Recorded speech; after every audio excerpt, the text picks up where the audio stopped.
This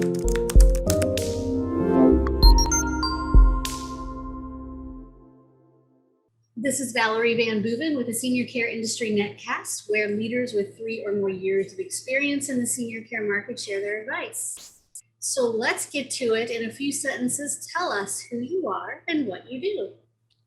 Well, my name's Linda Fodrini-Johnson, and I am a geriatric care manager and a licensed family therapist, and I have been doing this for over 35 years and owned my own business for 30 of those years.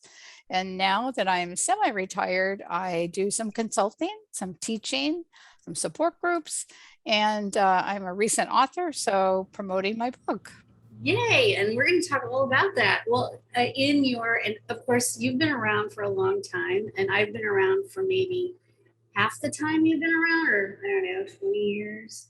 I'm old, but anyway, so so I've heard your name through the waves of senior care all these years, and Yeah. I know that your wealth of knowledge is unsurpassable. You just have been such a guiding light for so many, whether it's in a business role or in senior care for families. So tell us, in your vast knowledge, what is the best thing about serving aging adults? Well, for me personally, is gaining knowledge of their history. I mean, it's so wealthy, and it just empowers me actually to help them have the best life possible, because that's my goal when I work with anybody, is to reduce stress and increase quality of life. And they have such lessons to teach us through the challenges that they've wavered and survived, basically, and how they've done that, and how they're so resilient, and many people get stuck in that hole that they fell in at age 50, and they're still in it at age 90.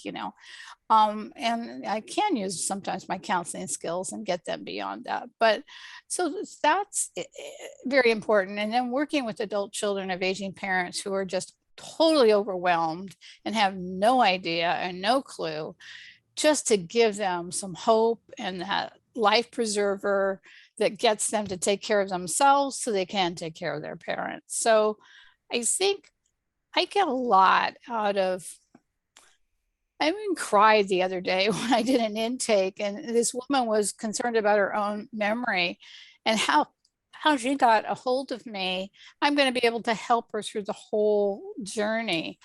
She has no one else, and she had trouble even articulating to me what she needed. And it just feels really good to be that kind of conduit in life to people who are struggling. Oh yeah, absolutely. I mean, it's so interesting to me that the time in our life when we're supposed to be relaxing a little bit, and we aren't into the drama, we aren't into taking on extra challenges. We are ready to set our ship a sail and enjoy some years. And a lot of times that brings with us the most challenging years of our life instead, for so many. And if you haven't been in this business, or even if you have been in this business, yes, and it's your parents, it is overwhelming. Yeah. So folks like you are definitely, like you said, a life preserver for so many families. And it doesn't matter how many stories you've heard and how many times you've done this. No. It's an emotional time. Really is. So with that, you have written an amazing new book, and I want to hear all about it, and everybody else wants to hear all about it too. So tell us about it, and we'll put the information about your book with this video. So okay, great. It's called The Empowered Caregiver: Practical Tips and Emotional Support for Adult Children of Aging Parents. But just this morning, I did a support group, and most of the people in my support group were spouses, and because they all know me, they wanted to buy my book, and they have bought my book. So they think it's good for all of us, anybody who's caring, not just adult children. And they were all going to buy it for their adult children to take care of them when they're finished taking care of mom or dad or their spouse.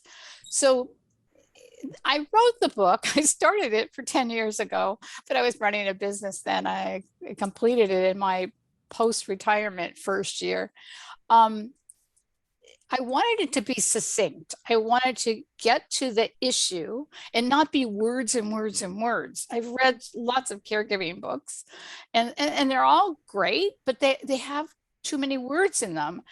A family caregiver doesn't have a lot of time to sit and read a book. So I wanted it to be used as a resource. So I have the chapters titled like you would title chapters, and they can use it as a resource and just go to that issue instead of reading it from cover to cover, but it's a very quick read. And it has the issue, then some strategies to deal with that issue and resources. And every chapter ends with an affirmation. And when you have an affirmation, you probably have used them yourself, Valerie, in the past, it helps you remember that content and that feeling of what you just read. So it kind of empowers you.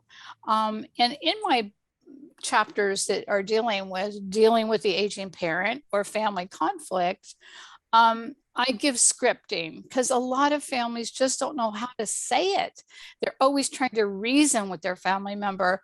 Reasoning, especially if there's dementia involved, never works. So, if I can get that across and then give them some tips on how to communicate to be successful, and not just successful in the communication, with somebody with dementia, they're going to need care. How do you bring in care and be successful? I got tips for that. I have tips for if you were abused by your parent or even your spouse, how do you be a kind caregiver for that person that was never kind to you? And my publishers didn't even want that chapter in the book. And I said, I'm a therapist. I've done this for way too many years, and I've heard too many people who were abused. They need some tips on how to deal with it and permission to hire other people to provide the care because they just can't. They can't. Yep. So I guess I have some unusual chapters that most caregiving books might not have if they're not written by a professional that's been in the field for a long time. And as you know, I'm past president of the National Association of Geriatric Care Managers, now called Aging Life Care. And I really promote the use of care managers for families, even if it's just for one consultation, so they get on the right path and they know resources that are solid and proven to help those families. So I really feel like it's a good resource for every caregiving family.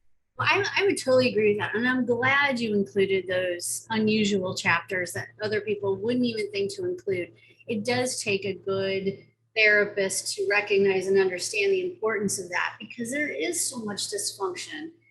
Pardon me. And it could be mental or physical abuse. We have a generation of people who didn't know what therapy was. They didn't know they were doing things wrong. They didn't realize that that wasn't good parenting. Right. They thought that's how it was, or they were taught that themselves by their own parents. So, exactly. So a whole generation of people who come from a family where maybe the mom wasn't the greatest mom, or the dad wasn't the greatest dad, or maybe they should have never been a dad. I don't know. You hear that a lot from generations of people. And so it's not uncommon. It is, and it has a ripple effect through that adult child's life for the rest of their lives. And some people do get therapy for that, and some people don't. But they're going to have to deal with it. And there's a guilt associated with not, cutting them off and not caring for them when they do become frail and need care and maybe have no one else. Right. So I'm glad you included those chapters. We hear that so much. But even in a fairly normal situation, where you've had a loving experience and a good experience with your parents, even just communicating with brothers and sisters who may not agree on care, or may not agree on who should be power of attorney, or financial issues, that comes up, as you know, a lot. Yes. So it brings out the best in all of us. Yes. So I'm glad you wrote this and it's up to date and it's new. We can always use new and fresh resources, a fresh set of eyes, Sure. and a fresh set of wisdom about these things. So I appreciate you doing this, and we will definitely make sure a picture of your book and the links is. I'm just going to assume it's on Amazon. Yes, it is. Awesome. Yeah, so we'll make sure everybody has the links where they can find it, read a little bit more about it. And what about audio? Have you considered doing an audio version? Well, it's interesting you asked that because one of my clients asked that because their parent that they wanted to share the book with was visually impaired. And they were encouraged me to read it in my own voice because a reader would not have the inflection or the passion that I do have for definitely some of the points in the book. So I'm going to be talking to my publishers about that. I mean, there is, your Kindle version that you could buy on, but to have an audio book, a little bit different than the Kindle read by me. Yeah, it is. It's nice to be able to, even on like Audible, to be able to be on, if you're driving a lot, you can just listen to the book while you drive back and forth to work or wherever you're going. Exactly. So yeah, I highly encourage it. And yes, I would agree with that person reading it in your own voice because this is a passion for you. Definitely. And I've even heard, I've listened to other authors read their own books and they will even interject a little bit, which is okay. Something that isn't in the Right. version, but they interject a point or an example or, I wrote this in 2018, so just know that this might be different today. And it's very nice to hear them read their own stories. Right. Good. Yeah, I highly encourage that. Yes. Great. All right. So all the years that you've been doing all the great things that you do, I would imagine there are other there's successful organizations I know you've been past president of and successful leaders in the industry. Is there anybody that stands out in your mind, whether maybe it's local, maybe it's national, that really does a good job for consumers and seniors? Well, I belong to a business support group. It was called Tech at the time, and they've been bought by another company since then. But my business advisor, I would say a business advisor, Ted Rowe was his name. And I'm not sure, I think he's really retired now. But anyway, I had him in my life. I mean, I have a master's degree in clinical psychology, and I'm a licensed therapist and a certified care manager. I ran a business for 30 years with no business degree. You need business advice. Yes. So I belonged to the group and it had at least 12 people with other businesses, but it doesn't matter if you're making brooms or you're doing home care, you still have a bookkeeping problem or a marketing problem. And we help each other. And then we have a leader who brings in great speakers and resources to us. And that helped me so much, Valerie, to just have a team. I had a good attorney. The care managers in the National Association have a listserv, so they share problems and become support for one another. So reaching out to many people, I can't name just one. I would say all of them were supportive of me and I of them. And I do a little bit more that way now because I have all these years of experience behind me. But don't try to do this solo or outside your wheelhouse. We're not all experts in marketing or, or bookkeeping. Thank God my husband was my partner. He took care of all that legal kind of, to deal with Social Security and the IRS. I didn't want to do that. I wanted to focus on the clinical work of my business. So we were a great partnership that way. But if you don't marry a CPA or a MBA, you've got to find yourself a team. Yes. I had a great team. That's awesome. And I would agree. I would say that I'm a registered nurse by trade. And yes, I've been doing marketing for 14, 15 years and been a nurse for, 25 years, but running a business is not my forte. It might be I'm pretty good at it now, but that was not what I was trained to do. So I'm bringing on a business partner 10 years ago or more who was a numbers person who had the same interests but not the clinical expertise was the best thing I could have ever done. And so I totally agree. Yeah. a business partner who is a numbers guy, and we don't even live in the same state. We don't see each other very often, maybe a few times a year, but we talk almost every day. So it's been a virtual partnership for many, many years, and it's been the best thing that we could have ever done. And it's been a great partnership. So yes, having different skill sets is okay, and we don't have to be partners, but finding someone who's really so that's great. I'm glad you recommended something like that. Having a team of people, whether they're truly on staff or just consultants that you hire. Yeah. Absolutely. All right. If you had to give just a couple of pieces of advice to senior care providers out there, folks, maybe they're a care manager, maybe they're in home care, what kind of advice would you give? I know that's a big question. Love what you do. If you don't love it, don't stay in the business. This isn't a business like other businesses. You must have compassion for older adults and want to deal with their challenges. You have to have passion there and patience, maybe passion and patience. I have a daughter and she's the Google expert. She's the marketing expert. And she has a business called Reaction Concepts. And everybody was saying, don't sell your business. Can't your kids? And my daughter says, I really don't like old people. I mean, I guess she was honest. She loved her grandma, but in general, that wasn't her cup of tea. So it wouldn't have been good for her to take over my business. Right. So I think you must know it. You must, if you're going to work in the senior care industry, don't pretend you know something. If somebody gives you a problem that you don't have an answer for, find a resource for them. Find a geriatric care manager, an elder law attorney, somebody that you can tap onto with, I just talked to a family that has this problem. Can you help me with that?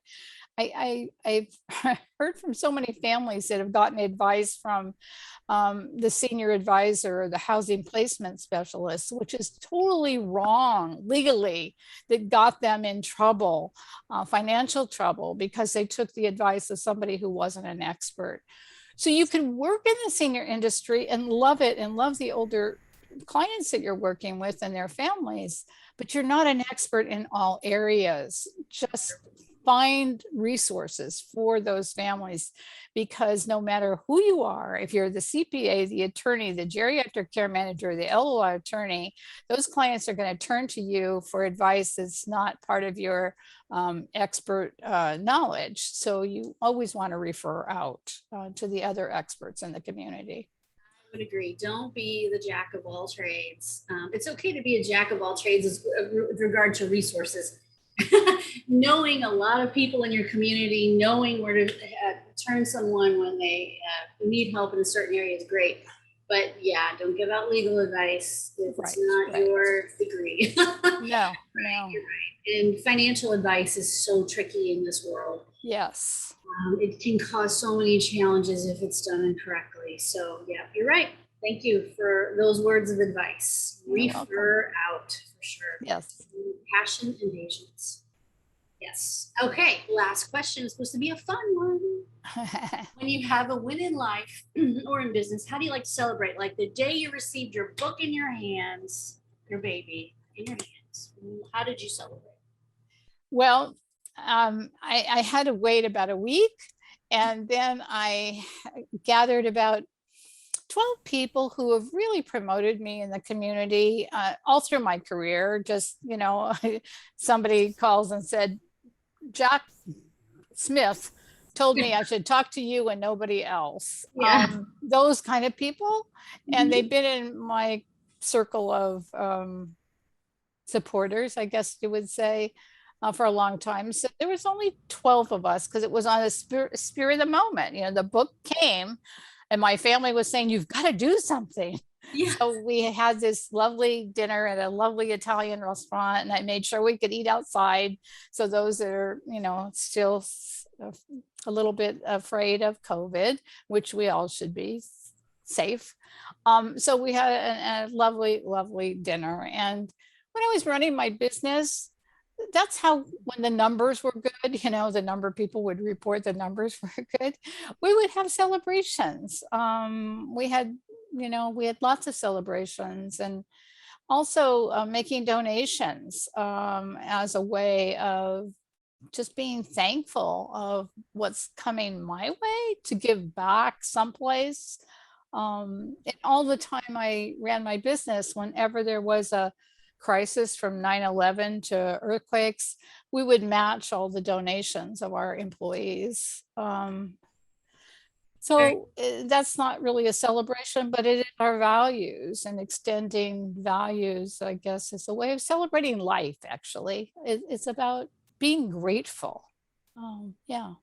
I agree. I agree. And that's great. That is great. I mean, we love, that reminds me that, we love to donate too. Like it's just local, usually something Yeah. happens or a family needs help or whatever. That tends to be a nice way to celebrate the fact that you can donate, or you have the ability or the resources to help someone else. I find that to be very rewarding. And so, but a good dinner, that is always in my Right. Yeah, always food, That's bring in the chocolates. One of my staff at one point, because we had a lot of sweets in the kitchen, said, could we have good choices? One of the nurses, could we have good choices in the kitchen? So from that time on, I bought about $30 to $50 worth of fruit every Monday morning, and they'd eat it by Friday. Well, they didn't go bad. So there you go. No. That's good. I think just caring is a way of celebrating too. Yeah. Great. Well, congratulations on this new book. Thank you. And thank you for being an author and for writing and for helping so many families that maybe can't, get to you personally, and I'm sure some will, but for those who just need to be pointed in the right direction, things like this are so helpful. So thank you very much. Well, thanks, Valerie. Thanks for what you do as well. Thanks for talking to us today. So that's it. And we'll make sure everybody gets a hold of this and knows how to get a hold of your book. Thank you. Have a great holiday season.